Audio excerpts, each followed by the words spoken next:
Hello students, welcome two equations IAS. आज का the Hindu का एनालिसिस स्टार्ट करते हैं। आज का एजेंडा हमारे पास एक तो एडिटोरियल आया है, counter China policy, West Bengal governor home minister से मिले हैं, उसी के ऊपर एडिटोरियल आया है। कोविड-19 फिजिकल रिस्पांस के ऊपर एडिटोरियल है, नॉन पर्सनल डेटा के ऊपर एडिटोरियल है। ये न्यूज़ है दोनों, और एक कॉन्स्टिट्यूशनल कॉर्नर है, राजस्थान में जो कुछ हो रहा है तो एंटी डिफेक्शन लॉ से रिलेटेड या डिस्क्वालिफिकेशन ऑफ एमएलए से रिलेटेड न्यूज़ में है, तो उसी से रिलेटेड लॉ वगैरह डिस्कस करेंगे कि कब डिस्क्वालिफिकेशन हो सकता है और किस तरीके से नहीं हो सकता। ठीक है, तो ये हमारा आज का एजेंडा रहेगा। तो स्टार्ट करते हैं। फ्रंट पेज की न्यूज़ है हमारे पास। एक न्यूज़ ये है, relief for Sachin Pilot camp as high court holds off verdict till Friday. तो क्योंकि डिस्क्वालिफिकेशन का प्रोसेस स्टार्ट कर रहे थे वहाँ की जो स्पीकर है विधानसभा के, तो कोर्ट में मामला चला गया था। सचिन पायलट जो है हाई कोर्ट में मामला लेके गए थे, तो हाई कोर्ट ने फिलहाल जो है फ्राइडे तक का रोक लगा दी है स्पीकर के किसी भी डिसीजन में। तो उसी से रिलेटेड जो एंटी डिफेक्शन लॉ है हम इस लेक्चर के एंड में डिस्कस करने वाले हैं, तो आखिरी तक जरूर देखिएगा। ठीक है, तो ये एक इंपॉर्टेंट है एग्जाम के पॉइंट ऑफ व्यू से। जो भी कॉन्स्टिट्यूशन से रिलेटेड चीजें हैं वो हम थोड़ा डिस्कस करने वाले हैं। 35 years on 11 policeman convicted of royal killing. तो ये राजा मानसिंह है। ठीक है, तो राजस्थान में भरतपुर के टाइटुलर हेड थे। ठीक है, उस समय रियासतें हुआ करती थी, ब्रिटिशर्स जब तक इंडिया में थे, तो उस समय उसके बाद भी रियासतें कुछ टाइम तक रही, तो टाइटुलर हेड बनाया था सरकार ने। तो उनको कुछ पुलिस वालों ने, कांग्रेस की सरकार के साथ कुछ चल रहा था और वो सरेंडर करने जा रहे थे पुलिस स्टेशन में, तो पुलिस वालों ने उन्हें गोली मार दी। तो काफी बवाल हुआ था राजस्थान में, 35 साल पहले की बात है। तो उसका वर्डिक्ट आया है, तो 11 पुलिसमैन कन्विक्टेड हुए हैं रॉयल किलिंग में। तो एग्जाम के पॉइंट ऑफ व्यू से ज्यादा कुछ इंपॉर्टेंट नहीं है इसमें। ये भी फ्रंट पेज की न्यूज है, close to limited deal with US. India और यूएस के बीच में एक ट्रेड डील साइन होने वाली है। वो फाइनलाइज, उसके जो भी फैक्ट्स एंड फिगर है वो आने वाले दिनों में आएंगे। लेकिन इंडिया और यूएस के बीच में ये कोविड-19 की वजह से जो सिचुएशन खराब चल रही है, दोनों की कंट्री की इकोनॉमी गड़बड़ चल रही है, तो एक दूसरे को बूस्ट देने के लिए दोनों कंट्री साथ में आई हैं ट्रेड को बढ़ाने को लेकर। तो डिटेल्स कुछ दिन में आएंगी, फिर हम उसमें डिस्कस करने वाले हैं। ठीक है, तो एग्जाम के पॉइंट ऑफ व्यू से यहाँ कुछ इंपॉर्टेंट नहीं है। ठीक है, ये भी कुछ इंपॉर्टेंट नहीं है। 23% डेलिटीज हैड एंटीबॉडीज टू वायरस। इसका मतलब क्या है कि 20% दिल्ली पॉपुलेशन के 23% लोगों को कोरोना वायरस इस समय इन्फेक्ट नहीं कर सकता, क्योंकि एंटीबॉडीज उनके अंदर डेवलप हो चुकी हैं, या वो 23% कोरोना वायरस के एक्सपोजर में आ चुके होंगे और उनकी बॉडी ने खुद से, एंटीबॉडीज का मतलब है जब कोरोना वायरस हमारी बॉडी के अंदर एंटर करता है तो हमारी बॉडी उस कोरोना वायरस से लड़ने की कोशिश करती है। तो हमारी बॉडी का जो इम्यूनिटी सिस्टम है वो एंटीबॉडीज डेवलप करता है कोरोना वायरस से लड़ने के लिए, और हम खुद से ठीक हो जाते हैं अपने आप से। जैसा कि हम देखते हैं कि बहुत सारे लोग रिकवर कर जाते हैं कोरोना वायरस से, क्योंकि कोरोना वायरस का तो अभी इलाज ही नहीं है। तो वो इस वजह से, क्योंकि हमारी बॉडी का जो इम्यूनिटी सिस्टम है वो एंटीबॉडीज डेवलप कर लेता है, और उन्हीं एंटीबॉडीज की वजह से अब कोरोना से रिकवर हो जाते हैं लोग। तो 23% लोगों के अंदर एंटीबॉडीज डेवलप हो चुकी हैं। एक सीरो सर्वे हुआ है एनसीडीसी का। तो ये भी एग्जाम के पॉइंट ऑफ व्यू से इतना इंपॉर्टेंट नहीं है। ये आगे तो बार बार न्यूज में आता है, लेकिन आपको आइडिया होना चाहिए, डिस्क्रिप्टिव आंसर राइटिंग के लिए काफी अच्छा है। उसके अलावा जिन लोगों ने हमारा चैनल सब्सक्राइब नहीं किया है, हमारा चैनल सब्सक्राइब जरूर करें। हमारा टेलीग्राम ग्रुप है, उसे ज्वाइन करें। उसमें आपको स्टडी मटेरियल वगैरह हम लगातार उसमें डालते रहते हैं, वीडियोस डालते हैं, करंट अफेयर्स वगैरह सब कुछ उसमें डाला जाता है, मैथ्स, रीजनिंग, हर एक चीज डाली जाती है। ठीक है, हमारा इक्वेशंस आईएएस ऐप भी डाउनलोड कर सकते हैं, जिसमें कंप्लीट आपको स्टडी मटेरियल मिलेगा, बैंक एसएससी, और आजकल इसमें स्कीम भी चल रही है बहुत अच्छी, और लेकिन लिमिटेड स्टूडेंट्स के लिए है। तो जितनी जल्दी आप डाउनलोड करके पैकेज को चेक करेंगे तो उतना बेटर रहेगा। तो स्टार्ट करते हैं। हमारे पास दिया है main planks in counter China policy. ये एक एडिटोरियल है। इस एडिटोरियल में ऑथर क्या कहना चाह रहा है, देखिए ऑथर बेसिकली इंडिया चाइना का जो रिलेशन है उसके बारे में बताना चाह रहा है कि इंडिया के एक्शंस क्या होने चाहिए चाइना को काउंटर करने को लेकर। अब चाइना को काउंटर करने को लेकर केवल मिलिट्री अप्रोच नहीं होनी चाहिए कि हम बॉर्डर में एलएसी को लेकर हम भी एग्रेसिव रहें या बॉर्डर में ही चाइना को घेरने की कोशिश करें। तो बहुत सारे स्टेप्स लेने होंगे चाइना को काउंटर करने के लिए। तो केवल मिलिट्री एक ऑप्शन नहीं है, इसका ध्यान रखना है। ऑथर अलग अलग स्टेप्स बता रहा है, तो वो क्या क्या बोल रहा है आगे देखते हैं, डिस्कस करते हैं। एक तो ऑथर ने बोला है कि हमें मिलिट्री ऑप्शन के अलावा और भी कुछ स्टेप्स लेने हैं चाइना को काउंटर करने के लिए। वो सारे स्टेप्स क्या क्या हो सकते हैं? एक तो हमें रिलेशंस इंप्रूव करने हैं, अच्छे रखने हैं नेपाल के साथ भी, बांग्लादेश के साथ भी। कहीं ऐसा ना हो कि नेपाल की क्लोजनेस, जैसे रिसेंटली हम देख रहे हैं कि नेपाल के prime minister KP Sharma Oli का कहना यह था कि राम इंडिया के नहीं थे, नेपाल के थे, या वो बॉर्डर उन्होंने अपना एक नया मैप भी पास करा है जिसमें इंडियन टेरिटरीज को नेपाल में इंक्लूड किया है। तो उससे इंडिया नेपाल के रिलेशंस खराब हो सकते हैं और नेपाल का क्लोजनेस थोड़ा चाइना के साथ दिख रहा है, या चाइना के हाथों से नेपाल के प्राइम मिनिस्टर खेल रहे हैं। तो हमें अपनी पॉलिसीज इस तरीके से बनानी है कि हमारे कोई भी पड़ोसी हमसे नाराज ना हो। चाइना को काउंटर करना है तो बाकी चाइना के अलावा जितने पड़ोसी हैं, ठीक है, पाकिस्तान को तो इतनी आसानी से हम कंट्रोल में ले नहीं पाएंगे, लेकिन नेपाल हो गया, भूटान हो गया, बांग्लादेश हो गया, श्रीलंका हो गया, मालदीव्स हो गया, जो हमारे बाकी नेबरिंग स्टेट्स हैं उनके साथ हमारा रिलेशन अच्छा होना चाहिए। तो एक तो उस पर हमें ध्यान देना है चाइना को काउंटर करने के लिए। उसके अलावा ईरान और वियतनाम के साथ भी हमें अच्छे रिलेशन रखने हैं, क्योंकि अगर हम यूएस के साथ ज्यादा क्लोजनेस बनाते हैं तो उससे क्या होगा, यूएस क्योंकि ईरान को बुली करता है। आपको समझना है कि यूएस ने ईरान के ऊपर बहुत सारे सैंक्शंस लगाए हुए हैं ईरान के न्यूक्लियर प्रोग्राम की वजह से, तो यूएस ईरान के अच्छे रिलेशन नहीं है। तो अब अगर हम यूएस के साथ फ्रेंडशिप करते हैं तो यूएस प्रेशराइज करेगा कि हम ईरान से दूर हो जाएं, क्योंकि यूएस ईरान को पसंद नहीं करता। तो अब उस चक्कर में क्या होगा, हम ईरान से थोड़ा दूरी बना सकते हैं, तो उससे ईरान से भी हमारे रिलेशन खराब हो सकते हैं। और चाइना के रिलेशन जैसे हम देख रहे हैं, आने वाले न्यूज आई जो कुछ दिन पहले, चाइना और ईरान के बीच में भी एग्रीमेंट साइन हुआ है $400 मिलियन का, ठीक है, इंफ्रास्ट्रक्चर या अलग अलग प्रोजेक्ट्स में काम करने को लेकर।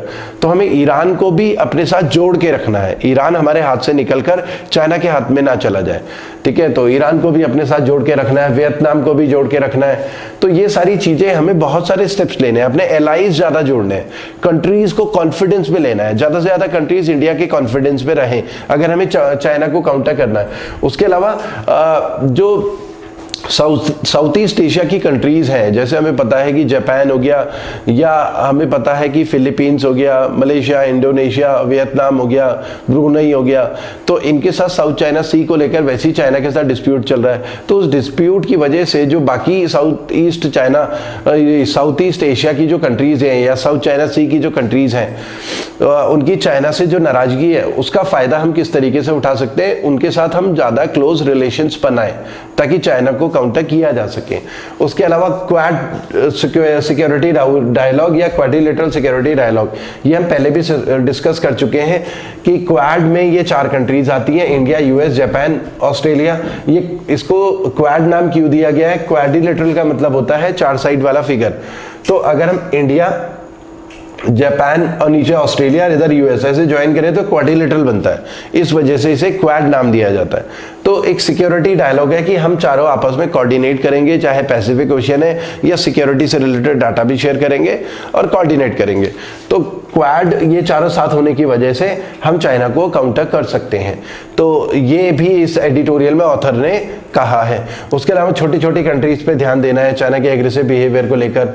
उसके अलावा क्योंकि पिछले कुछ सालों में ये देखा गया, आपको पता होगा दलाई लामा तिब्बत के स्पिरिचुअल लीडर है, और तिब्बत चाइना की टेरिटरी नहीं था 1950 से पहले। अगर हम देखें तो 1950s में या 51 में चाइना ने तिब्बत के ऊपर अटैक करा और तिब्बत को एनेक्स कर लिया चाइना में। तो तिब्बत को चाइना का पार्ट बना लिया चाइना ने 1950s में। तो तिब्बतीज लगातार प्रोटेस्ट कर रहे थे फ्री तिब्बत को लेकर। और 1959 में भी एक बड़ी लहासा में एक बड़ी प्रोटेस्ट हुई जिसमें जो है चाइना ने वायलेंस किया, चाइना की आर्मी ने बहुत सारे तिब्बतीज को मारा। और उस समय दलाई लामा काफी छोटी उम्र के थे, 1959 में भागकर इंडिया आ गए और धर्मशाला हिमाचल प्रदेश से एक अपनी एग्जाइल गवर्नमेंट एस्टैब्लिश करी तिब्बत की। तो पिछले कुछ सालों से हमारा चाइना के साथ रिलेशंस, क्योंकि ट्रेड बढ़ रहा था, रिलेशंस थोड़े इंप्रूव हो रहे थे, या हम कह सकते हैं, ऐसा ऑथर का कहना है कि चाइना के को अपीज करने को लेकर या खुश करने को लेकर हम दलाई लामा से थोड़ा दूरी बना रहे थे, ठीक है। और इस जो कि हमने एक गलती करी है, ऑथर ये कहना चाह रहा है कि हमने ये गलती करी है कि दलाई लामा से दूरी बनाई। अब दलाई लामा के साथ हमें क्लोजनेस, हमें तिब्बत का साथ देना है, तिब्बत के साथ हमें क्लोजनेस जो हमारी बॉन्डिंग है वो बनाए रखना है, चाइना के प्रेशर के आगे झुकना नहीं है। तो ये एक ऑथर का कहना ये है। तो ये आपको पता होना चाहिए कि तिब्बत 1959 से तिब्बत से दलाई लामा भागकर इंडिया आए थे, क्योंकि तिब्बत को चाइना ने एनेक्स करा था और तिब्बत के लोग प्रोटेस्ट कर रहे थे फ्री तिब्बत को लेकर, और चाइना ने बहुत वायलेंस करा था, बहुत सारे तिब्बतीज को वहां पर मारा था। ठीक है, तो ये एक न्यूज में रहा लगातार। तो ये तो था हमारा चाइना से रिलेटेड एडिटोरियल। नेक्स्ट आते हैं ऑन द लूज। इस एडिटोरियल में ज्यादा कुछ है नहीं, ये बेसिकली एक पॉलिटिकल टाइप का एडिटोरियल है, पॉलिटिकल एलिगेशंस है इस एडिटोरियल में, क्योंकि वेस्ट बंगाल के गवर्नर, ये आपको पता होना चाहिए वेस्ट बंगाल के गवर्नर कौन है, जगदीप धनखड़ है। वो होम मिनिस्टर अमित शाह से मिले और कंप्लेंट्स करी हैं ममता बनर्जी की बहुत सारी, कि वहाँ पर वेस्ट बंगाल में लॉ एंड ऑर्डर प्रॉब्लम है, पॉलिटिकल मर्डर्स हो रहे हैं, करप्शंस है, कोविड-19 को रेगुलेट नहीं, उसके ऊपर पकड़ अच्छे से डिसीजन मेकिंग नहीं हो पा रही है, माइक्रो लेवल पे मैनेजमेंट नहीं हो पा रहा है, माइक्रो लेवल पे जो है प्लानिंग नहीं हो पा रही है। तो बहुत सारी प्रॉब्लम्स जो है उनकी कंप्लेंट्स करी हैं जगदीप धनखड़ ने। तो अब जगदीप धनखड़ का कहना यह है कि मैं अमित शाह जी से इसलिए मिला क्योंकि मेरी ड्यूटी है to preserve, protect and defend the constitution under article 159।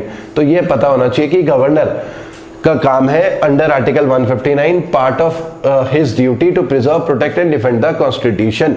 तो ये आप नोट डाउन कर सकते हैं, एग्जाम के पॉइंट ऑफ व्यू से इंपॉर्टेंट है। और वेस्ट बंगाल के गवर्नर जगदीप धनखड़ है। ठीक है, तो ये पता होना चाहिए। तो एग्जाम के पॉइंट ऑफ व्यू से पूरा नोट डाउन नहीं करना। ठीक है, आपको ये भी समझना है क्या पढ़ना है और क्या छोड़ना है। कोविड-19 फिस्कल रिस्पांस के बारे में एडिटोरियल आया है और इंडिया स्टैंडिंग। इसमें ऑथर बेसिकली कहना क्या चाह रहा है, ऑथर ये कहना चाह रहा है कि कोविड-19 फिस्कल का मतलब समझ लेते हैं पहले, उसके बाद ऑथर के उसमें आएंगे। फिस्कल का मतलब होता है related to receipt and expenditure of government की रिसिप्ट और एक्सपेंडिचर, जो टैक्सेस है और उसका कलेक्शन है और उसका एक्सपेंडिचर किस तरीके से करेगी, उससे रिलेटेड होता है। तो फिर कोविड-19 के बाद से गवर्नमेंट बहुत सारे स्टेप्स ले रही है इकोनॉमी को रिवाइव करने के लिए, क्योंकि कोविड-19 के वजह से एक स्टैग्नेंट आ गया, इकोनॉमी डाउन जा रही है, जॉब्स लॉसेस हो रहे हैं, मार्केट में डिमांड ही नहीं है। तो डिमांड को बढ़ाने के लिए, जॉब्स लॉसेस ना हो, तो बहुत सारे स्टेप्स लिए हैं सरकार ने। तो कोविड-19 का जो फिस्कल रिस्पांस है, सरकार ने बहुत सारे जो स्टेप्स लिए हैं, वो फिस्कल रिस्पांस जो है वो बैलेंसिंग नहीं है, वो बहुत कम है। ठीक है, प्रॉपर नहीं है। तो यहाँ पर यही ऑथर कहना चाह रहा है, relief measure do not seem to be commensurate with economic disruption caused by lockdown. तो उसके साथ तालमेल नहीं बैठा पा रहा है, इकोनॉमिक डिस्ट्रप्शन बहुत बड़ा है लॉकडाउन की वजह से और रिलीफ मेजर बहुत छोटे हैं, ऐसा ऑथर कहना चाह रहा है। तो क्या क्या कहना चाह रहा है, इसमें बहुत सारी इंपॉर्टेंट चीजें हैं जो एग्जाम के पॉइंट ऑफ व्यू से इंपॉर्टेंट है। ठीक है, एक तो इसमें जो मोदी जी ने अनाउंस करा आत्मनिर्भर भारत। आत्मनिर्भर भारत में लगभग कितना 20 लाख करोड़ का एक अनाउंसमेंट किया है पैकेज मोदी जी ने, और इस 20 लाख करोड़ में वो सब कुछ है जो पहले भी अनाउंस हो चुके थे। मतलब इस पैकेज से पहले कई चीजें अनाउंस करी थी, आरबीआई के मेजर्स, पे आउट अंडर प्रधानमंत्री गरीब कल्याण योजना। ये प्रधानमंत्री गरीब कल्याण योजना पहले भी हम डिस्कस कर चुके हैं। प्रधानमंत्री गरीब कल्याण योजना क्या है, इसमें बहुत सारी स्कीम्स है। एक तो 80 करोड़ लोगों को, इंडिया की 80 करोड़ पॉपुलेशन को गेहूं और चावल दिए जाएंगे। जैसे 20 किलो 5 किलो पर मेंबर को 5 किलो गेहूं चावल, 1 किलो दाल, ये दी जाएगी राशन की दुकानों के थ्रू। तो एक तो आपको ये समझना है, PDS system, public distribution system होता है राशन की दुकानों के थ्रू राशन को डिस्ट्रीब्यूट करना। तो आत्मनिर्भर भारत अभियान के अंडर ही आता है इसमें जो भी पैसा खर्च होने वाला है। उसके अलावा इसमें जो जनधन विमेन अकाउंट है, 500 रुपए महीना 3 महीने तक 1500 रुपए उनके अकाउंट में ट्रांसफर होंगे। लगभग 20 करोड़ जनधन खाते हैं विमेन के, 30 करोड़ से ज्यादा तो ओवरऑल है। तो 20 करोड़ जनधन खाते हैं विमेन के, 500 रुपए महीना दिया जाएगा, इसी पैकेज के में इंक्लूडेड है। और ये जो 20 लाख करोड़ है इंडिया का 10% ऑफ जीडीपी है। तो इसका मतलब अगर आप थोड़ा सा मैथ्स लगाएं तो जीडीपी, ग्रॉस डोमेस्टिक प्रोडक्ट कितना बैठा, 200 लाख करोड़ बैठा। 200 लाख करोड़ का मतलब हमारे मार्केट का साइज, 200 लाख करोड़ का बिजनेस होता है इंडिया में ओवरऑल, गुड्स एंड सर्विसेज का, जो भी ट्रेड हो रहा है, लोग सामान खरीद रहे हैं, बेच रहे हैं, मार्केट का। मार्केट का साइज है, इतना लेन देन हो रहा है, इतना बड़ा बिजनेस है, इतना सामान बेचा जा रहा है, ठीक है, अलग अलग कंटेक्स्ट में बोला जा सकता है, ठीक है। तो इसमें क्या क्या इंक्लूडेड है, एक तो आत्मनिर्भर भारत अभियान के बारे में आपको पता होना चाहिए। उसके अलावा दिस अमाउंट्स ये हम डिस्कस कर चुके हैं। The package expected to focus on land, labour, liquidity and law. हर चीज पे ये पैकेज जो है अनाउंस हो रहा है। तो एक तो एडिटोरियल में ये बोला है, इसी से रिलेटेड और भी चीजें हैं जो अभी डिस्कस करनी है जरूरी। जो free ration and PDS public distribution system, ration की दुकानों के थ्रू जो राशन की सप्लाई होती है उस पूरे सिस्टम को कि सेंट्रल गवर्नमेंट एफसीआई जो है गेहूं चावल ये सब परचेज कर रही है, फिर स्टेट गवर्नमेंट को दे रही है, फिर राशन की दुकानों के थ्रू डिस्ट्रीब्यूट हो रहा है, तो पूरे सिस्टम को पीडीएस बोलते हैं। तो 1.7% ऑफ जीडीपी है, ठीक है। और 40,000 करोड़ उससे पहले जो फाइनेंस मिनिस्टर ने 61,000 करोड़ अनाउंस करा था मनरेगा के वेजेस अप्रॉक्स इस फाइनेंशियल ईयर के लिए 2020-21 के लिए। मनरेगा हम पहले भी डिस्कस कर सके हैं कि रूरल एरिया में हर फैमिली में कम से कम एक मेंबर को 100 दिन का कंपलसरी एम्प्लॉयमेंट दिया जाएगा, और उसमें सरकार ने बोला है कि मनरेगा में और ज्यादा एम्प्लॉयमेंट देंगे, तो 40,000 करोड़ का और एडिशनल आउटले अनाउंस किया है, ठीक है। उसके अलावा नरेगा से रिलेटेड जो न्यूज है, फैक्ट है, वर्ल्ड बैंक की एक लिस्ट है 621 मेजर्स लिए अलग अलग कंट्री ने कोविड-19 के बाद से, और उनमें से ज्यादातर मेजर्स जो इकोनॉमी को रिवाइव करने के लिए आधे से ज्यादा कैश बेस्ड है। मतलब सरकारें, पूरी दुनिया की ज्यादातर सरकारें लोगों के अकाउंट में पैसा ट्रांसफर कर रही हैं क्योंकि वो ज्यादा पॉपुलर है, वो देखने में ज्यादा अच्छा लगता है, और वोट बैंक भी अच्छा मिल सकता है, वोट भी मिल सकता है वहां की सरकारों को।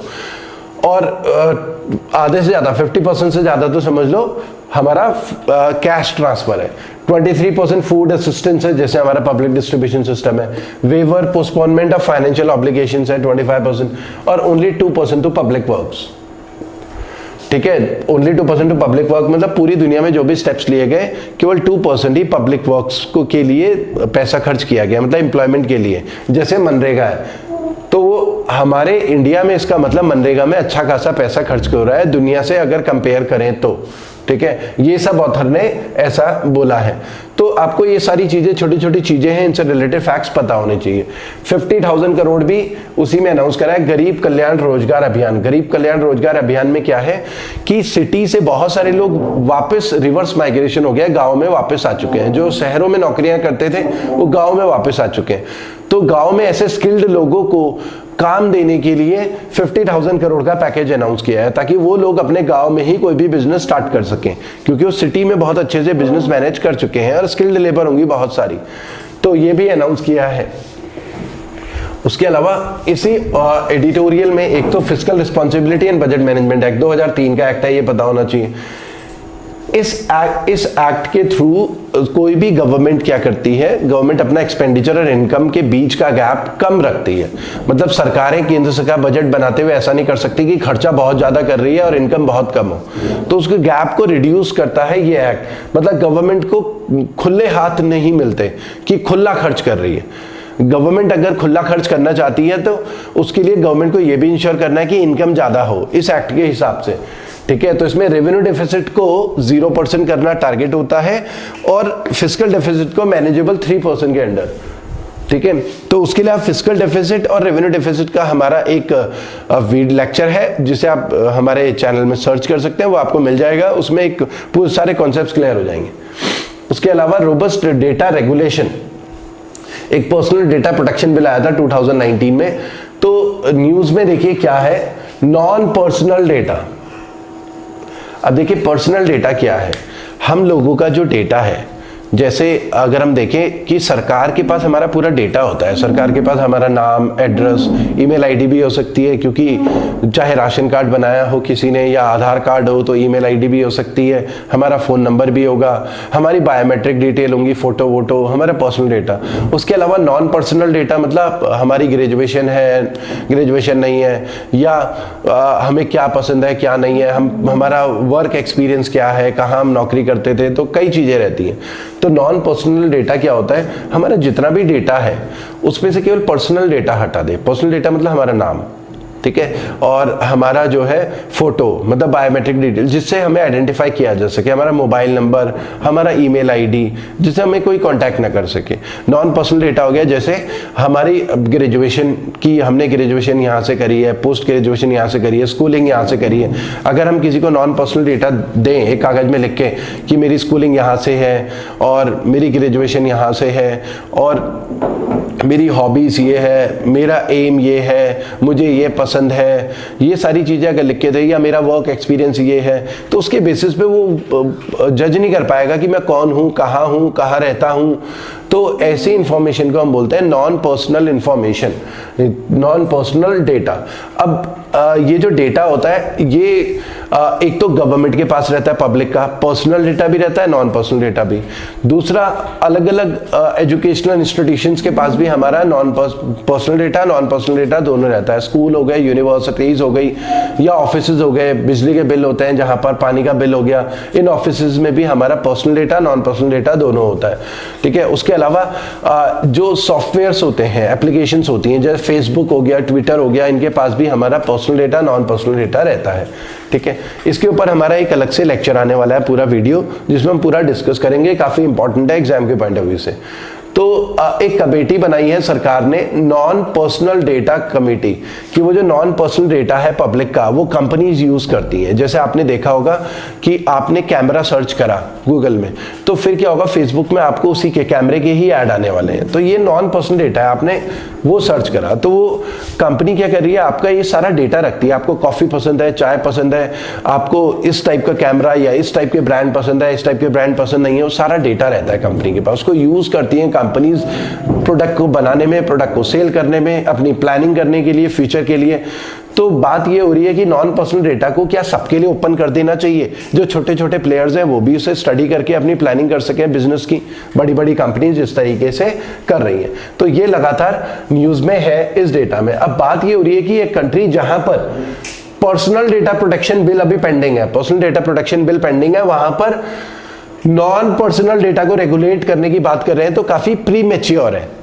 मतलब अभी तो हम पर्सनल डेटा को ही रेगुलेट नहीं कर रहे, तो नॉन पर्सनल डेटा तो दूर की बात है। तो ऑथर यहां पर ये कहना चाह रहा है, data trustees can be government. Data trustees मतलब जिनके पास हमारा डेटा होता है वो सरकारों के पास हो सकता है, जैसे सेंसस होता है वो वाला डेटा हो गया, या सेंसस के अलावा राशन कार्ड हो गया वो वाला डेटा हो गया, आधार कार्ड से रिलेटेड, या हम ड्राइविंग लाइसेंस बना रहे हैं वो डेटा हो गया गवर्नमेंट के पास, या अलग अलग सिटीजन्स ग्रुप है, कहीं पर हमने अप्लाई किया हुआ है या कहीं पर एनजीओ को ज्वाइन किया हुआ है, वहाँ हमारा डेटा है, यूनिवर्सिटी स्कूल्स में हमारा डेटा होता है, तो इन्हें डेटा ट्रस्टीज बोलते हैं।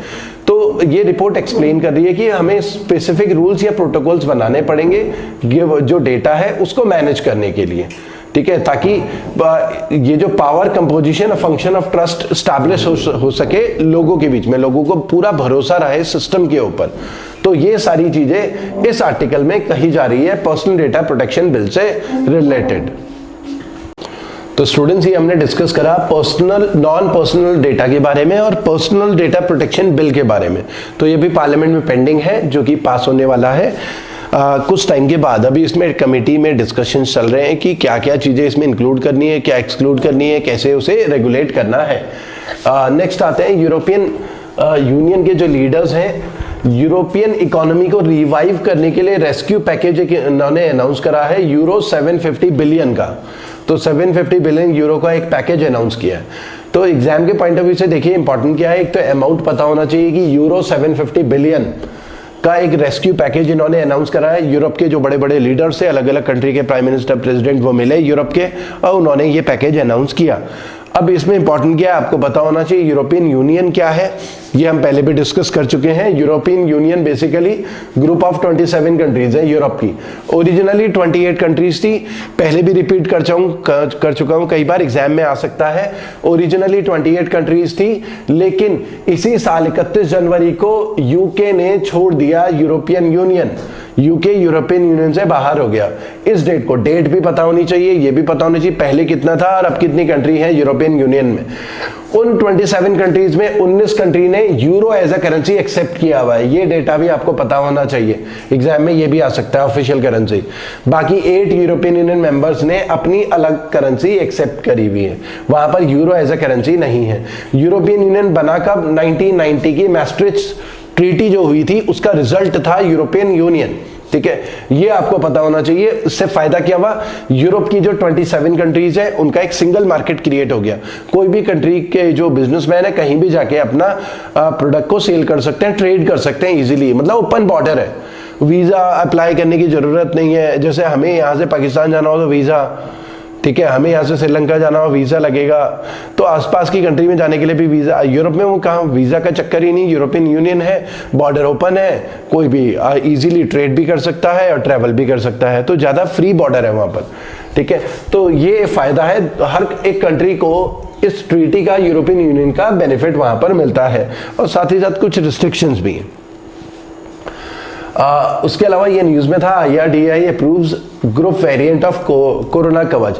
अलग अलग कंपनीज हैं जिन्होंने इंश्योरेंस के अलग अलग प्लान निकाले हैं कोरोना कवच के नाम से, इंश्योरेंस के प्लान। तो इंश्योरेंस कंपनीज ऐसे प्रोडक्ट बेच रही है, और इंश्योरेंस सेक्टर का जो रेगुलेटर है वो है IRDAI। ये इंश्योरेंस सेक्टर का रेगुलेटर है। रेगुलेटर मतलब इंश्योरेंस से रिलेटेड कोई भी कंपनी हो उसे लाइसेंस IRDAI देगा, और इंश्योरेंस से रिलेटेड कोई भी कंपनी अगर कोई भी गड़बड़ करे, ठीक है, तो IRDAI उसके ऊपर पेनल्टी भी लगाता है, फाइन भी लगाता है, इंस्पेक्शन भी कर सकता है, इन्वेस्टिगेशन भी कर सकता है IRDAI। तो IRDAI के रूल्स एंड रेगुलेशन के अकॉर्डिंगली ही इंश्योरेंस कंपनीज को बिजनेस करना होता है। तो ये आपको पता होना चाहिए कि IRDAI इंश्योरेंस रेगुलेटर है, जैसे RBI बैंकिंग सेक्टर का रेगुलेटर है, सेम उसी तरीके से RBI बैंकिंग, कोई भी बैंक है उसे बैंकिंग का लाइसेंस चाहिए तो RBI लाइसेंस देता है, ऐसे इंश्योरेंस कंपनी को लाइसेंस चाहिए इंश्योरेंस बिजनेस का तो IRDAI, या उनका कोई भी प्रोडक्ट है तो IRDAI के रूल्स एंड रेगुलेशन के अकॉर्डिंगली ही इंश्योरेंस प्रोडक्ट होना चाहिए। तो IRDAI ने एक ग्रुप वेरिएंट अप्रूव करा है कोरोना कवच, मतलब कोरोना से रिलेटेड स्पेसिफिक अलग अलग स्कीम जो है हेल्थ पॉलिसी कंपनीज बेच सकती हैं, ठीक है। तो वो एक अप्रूवल मिला है, और सेम नेम, मतलब वैसे पहले क्योंकि ये डाउट था कि नाम कोरोना ही रखा जाए या कुछ और रखा जाए, तो लेकिन कोरोना नेम को अप्रूवल मिल चुका है IRDAI की तरफ से। IRDAI बना था 1999 में, जब IRDAI insurance regulatory and development authority act 1999 में पार्लियामेंट में पास हुआ था। तो ये IRDAI के बारे में आपको पता होना चाहिए। ओरिजिनली ये जो था, इसका नाम जो था insurance regulatory and development authority था, बाद में इसे insurance regulatory and development authority of India किया गया। इसका हेडक्वार्टर हैदराबाद में है, हैदराबाद तेलंगाना, इसका हेडक्वार्टर है हैदराबाद तेलंगाना, ठीक है। तो ये कुछ फैक्ट है जो इंपॉर्टेंट है। उसके अलावा कॉन्स्टिट्यूशनल कॉर्नर में देखिए, हमारा राजस्थान में जो बवाल चल रहा है वहां की सरकार के बीच में, तो फ्लोर टेस्ट से रिलेटेड हम डिस्कस कर लेते हैं कॉन्स्टिट्यूशनल कॉर्नर में। देखिए राजस्थान में 200 MLA होंगे वहां की विधानसभा में, विधानसभा। अब सरकार किसकी बनेगी? जिसके पास 50% से ज्यादा सीट्स होंगी, मेजॉरिटी होगी, उसी की सरकार बनेगी। मतलब जिसके पास 101 MLA होंगे सरकार उसकी बनेगी 50% से ज्यादा। कांग्रेस के पास वहां पर है अराउंड 107, बीजेपी के पास 71 या 72 है, बाकी इंडिपेंडेंट है, छोटी छोटी पॉलिटिकल पार्टीज हैं, स्मॉल पार्टीज, उनके पास है किसी 5, 10, 12, 8, 3, 2, 1, तो इस तरीके से हैं। तो अब जो है जैसे कांग्रेस के साथ कुछ जो छोटे सिंगल इंडिपेंडेंट MLA हैं उनका भी सपोर्ट है। अब कांग्रेस से 19 जो MLA थे उन्होंने विद्रोह किया था, एक तरीके से दिल्ली पहुंच गए थे। अब दिल्ली पहुंच गए थे तो हुआ क्या कि वहां के जो विधानसभा के स्पीकर थे उन्होंने नोटिस जारी किया था, जैसा हमने फ्रंट पेज में देखा था कि हाई कोर्ट ने रोक लगाया स्पीकर के किसी डिसीजन में कि उनको डिस्क्वालीफाई किया जाए। अब डिस्क्वालीफाई क्यों कर सकते हैं? देखिए आपको ये समझना है कि अगर कांग्रेस के मान लिया कि यहां से 20 विधायक यहां से माइनस हो जाए तो ये तो 87 हो जाएंगे, और यहाँ 20 प्लस हो जाएंगे, 91 हो जाएंगे, तो सरकार इनकी बन सकती है। हो सकता है बीजेपी उन विधायकों को खरीद ले, लेकिन ऐसे चलता नहीं है। ये जो 20 विधायक छोड़ के इधर आएंगे ना, इसे हम बोलते हैं डिफेक्शन। डिफेक्ट कर गया एमएलए, मतलब अपनी पार्टी को धोखा दे दिया। जिस पार्टी के टिकट पे इलेक्शन जीते, लड़े, और फिर जीतने के बाद उस पार्टी को छोड़ा, दूसरी पार्टी को ज्वाइन कर लिया, फिर तीसरी पार्टी को ज्वाइन कर लिया, तो इसे बोलते हैं डिफेक्शन कर देना। ठीक है, तो एक तो डिफेक्शन को लेकर पंगा चल रहा था, और दूसरा फ्लोर टेस्ट। तो दो अलग अलग चीजें हैं, तो समझ लेते हैं। अब फ्लोर टेस्ट की बात क्यों होती है? अब जब कांग्रेस के 19 एमएलए एक तरीके से अशोक गहलोत जी जो सीएम है उनके अगेंस्ट विद्रोह किया है, तो अब जब यहां से 19 या 20 माइनस हो जाएंगे तो वो 88 उनके पास मेजॉरिटी नहीं होगी। तो बीजेपी फ्लोर टेस्ट की डिमांड करेगी। ये फ्लोर टेस्ट हो या ट्रस्ट वोट भी बोलते हैं उसे, कि विधानसभा में फ्लोर टेस्ट या ट्रस्ट वोट होना चाहिए, जिसमें हम देखेंगे कि अशोक चौहान को विधानसभा के मेंबर्स का मेजॉरिटी वोट है कि नहीं है, कॉन्फिडेंस है कि नहीं है। तो अगर उनके पास विधानसभा में 50% से ज्यादा वोट नहीं मिलता ट्रस्ट वोट में, तो सरकार गिर जाएगी विधानसभा की। ठीक है, वहां की उनकी सरकार गिर जाएगी और सीएम को और उनके जो काउंसिलर मिनिस्टर हैं उनको रेजिग्नेशन देना पड़ेगा। ठीक है, तो ट्रस्ट वोट का मतलब ये है। और अगर वो 50% से ज्यादा उनकी जो councillor ministers headed by CM उनको वोट मिले, तो इसका मतलब वो ट्रस्ट वोट जीत गए। ठीक है, तो इसे हम फ्लोर टेस्ट बोलते हैं। तो फ्लोर टेस्ट में यही लिखा है, floor test is a term used for the test of majority. ये तब होता है जब डाउट हो किसी को, क्योंकि जैसे अभी डाउट है, उनका आपस में झगड़ा चल रहा है, ठीक है, अशोक गहलोत को लेकर, तो तब एक जो है डाउट पैदा होता है बीजेपी वाले या पब्लिक के बीच में भी कि इनके पास ट्रस्ट वोट होगा भी कि नहीं होगा। ठीक है, तो ये फ्लोर टेस्ट होता है। और ये फ्लोर टेस्ट का ऑर्डर कौन देता है? Governor of a state. तो एग्जाम में आपको पता होना चाहिए कि गवर्नर में call for a special session, तो गवर्नर स्पेशल सेशन बुला सकता है, बोल सकता है कि फ्लोर टेस्ट किया जाए। तो गवर्नर फ्लोर टेस्ट के लिए बोलता है, स्पीकर नहीं बोलता। तो एग्जाम में ऑप्शन में स्पीकर भी आ सकता है। तो फ्लोर टेस्ट का ऑर्डर गवर्नर स्पेशल सेशन बुलाकर कर सकता है। ठीक है, उसके अलावा कुछ लेजिस्लेटर्स या एमएलए एब्सेंट भी हो सकते हैं, या उनकी इच्छा है वोट ना करें। ठीक है, तो आपको बस ये ध्यान रखना है, अंडर आर्टिकल 163, ये इंपॉर्टेंट है, under article 163 the talks about discretionary power of the governor. तो ये पता होना चाहिए, अगर एग्जाम में आता है discretionary power of a governor under article किस में आती है, तो अंडर 163। तो ये तो था ट्रस्ट वोट से रिलेटेड। अब आते हैं एंटी डिफेक्शन लॉ। अब देखिए, एंटी डिफेक्शन लॉ की जरूरत क्यों पड़ी 1985 में? जैसा हमने बोला कि कोई भी एमएलए या एमपी एक पॉलिटिकल पार्टी के टिकट पे इलेक्शन लड़ता है, जीतता है, और जीतने के बाद पार्टी छोड़ दे, तो उसे डिफेक्शन बोलते हैं। वो डिफेक्शन अलग अलग रीजन की वजह से हो सकता है। एक तो अपनी पार्टी के साथ धोखेबाजी करना, उसकी फितरती धोखेबाजी की थी।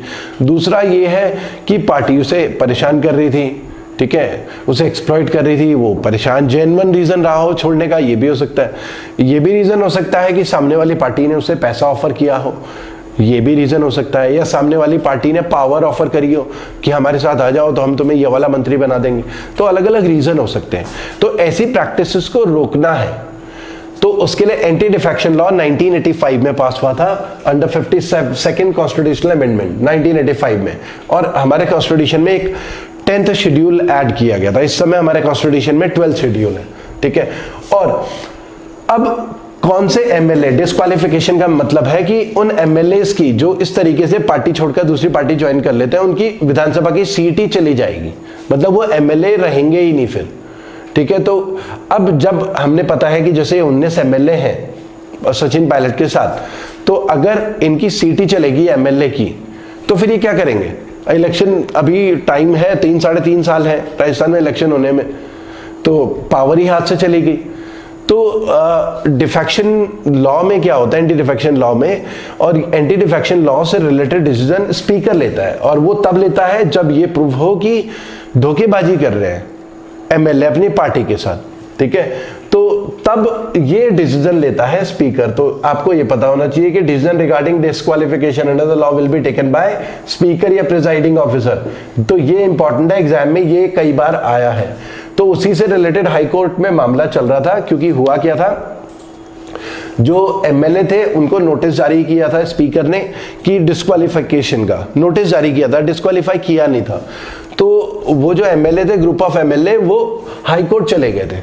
तो उनके जो वकील है हरीश साल्वे, उन्होंने ये कहा है कि if a group of MLA raises his voice against the style of CM functioning, तो हरीश साल्वे का कहना यह है कि अगर कुछ एमएलए अपने सीएम की फंक्शनिंग स्टाइल के ऊपर क्वेश्चन करते हैं तो उसे उसके लिए डिस्क्वालिफिकेशन का ग्राउंड नहीं बनता, उसे डिफेक्शन नहीं बोलते। डिफेक्शन तो तब होता है जब एमएलए अपनी पार्टी छोड़कर दूसरी पार्टी में चले जाए, ठीक है, तो उसे डिफेक्शन बोलते हैं। तो हरीश साल्वे का कहना यह है कि ये 19 एमएलए ने कांग्रेस छोड़ी थोड़ी, अभी वो बीजेपी में शामिल ही नहीं हुए, ठीक है। तो इसलिए जो स्पीकर का कार्रवाई चल रही है डिस्क्वालीफाई करने की, उसके ऊपर रोक लगनी चाहिए, ठीक है।